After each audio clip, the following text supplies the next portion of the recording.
Hello, my name is Katy Gramling, and I'm a theater major at Georgia College. For our final presentation, I took a while to think about it, and I decided to go with something I'm passionate about, which is costuming. So I decided to do a small character study and construct a costume for one of the stock characters of Commedia Dell'Arte. I had a little bit of trouble on picking which. I knew I kind of wanted to do a woman, but I didn't quite know which one. So as I was reading through the book, I thought about doing Columbina or a girl version of Arlecchino, but I ended up looking at the lovers, and they didn't have much information on them in the book, so I decided to go ahead and research them and see what all I could find. So as I was researching them, I found a lot more information about them, and it helped paint a bigger picture of the lovers as not just black characters. Um, I was reading an article from the Metropolitan Museum of Art, and it said that the original Italian name for the lovers was the Innamorati, and these Innamorati had so many different actual character names. One of the popular women names after a long period of time was Isabella for the Innamorata, or Flavio for the Innamorato, and the these two constantly got paired together for some reason, and as I researched on, I discovered that Isabella was actually based off of a real person. That character actually came about because of a woman named Isabella Andrani, who was a 16th century poet and actress. She started playing commedia roles around when she was 14 in the acting troupe of Gelosi, and everybody loved her. They loved her performance of it. They loved anything she did. She had such a following when she died that her name lived on in a character that she had helped create. From this, I learned that I tried to learn how Isabella had played the stock character Isabella, and what attributes that went along with it. I found an article by Robert Del Piano um, about how she most likely played, and it was kind of well educated but headstrong, um, and somewhat daring. These characteristics were what she gave to it, but other people added to her character on down the line. The character of Isabella picked up a very flirtatious nature and sometimes a very sensual nature to go along with it. It depended on who played her and, of course, the spin of the situation.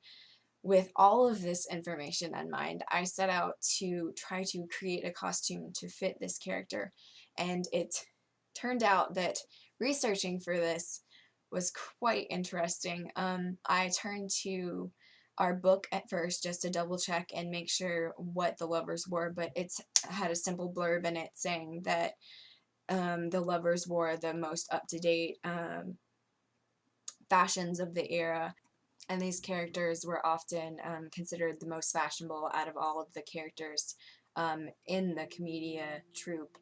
Um, this led me to look into a book that I own called What People Wore and When, which basically is like a timeline with pictures of all of the garments from previous eras and going back all the way into ancient peoples. So I went through the book and I flipped to Italian um, fashion during about the 16th century, and I found that a lot of things that were in the vogue were like a squared neckline and with sleeves varying from crazy poofiness at the shoulders and tight all the way down the arms to loose fit.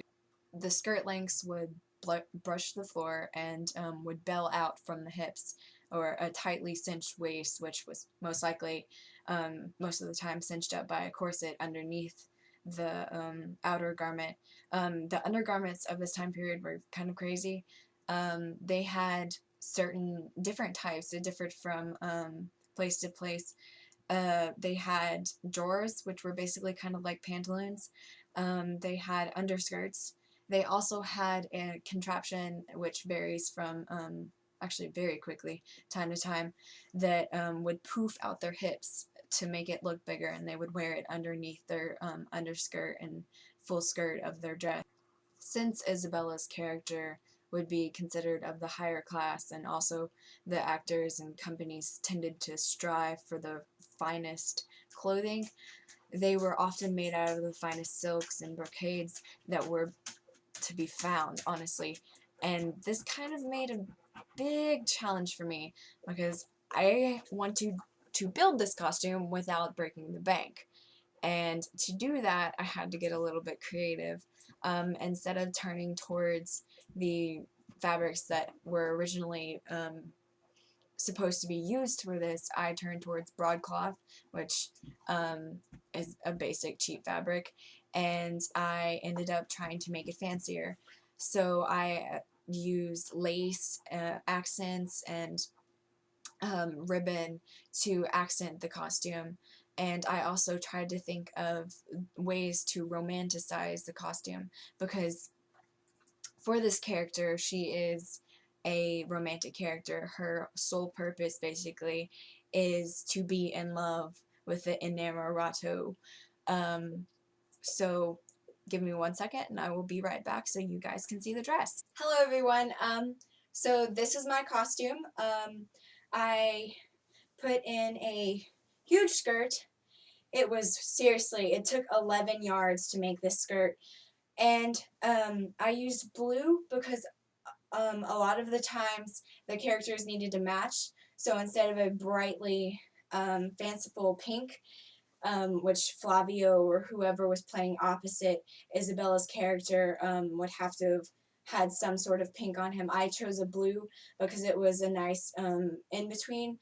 To brighten up the fabric of this blue broadcloth and to make it more fine, I added the lace sleeves inside of the lace sleeves, and the sleeves aren't exactly indicative of the times. They're kind of a romanticized version that leans back towards the Renaissance era with the big long sleeves of those days.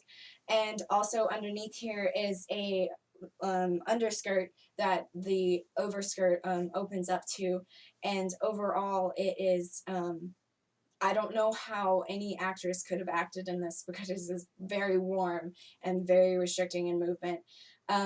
So yes, this is my product. I hope you enjoyed it, and thank you.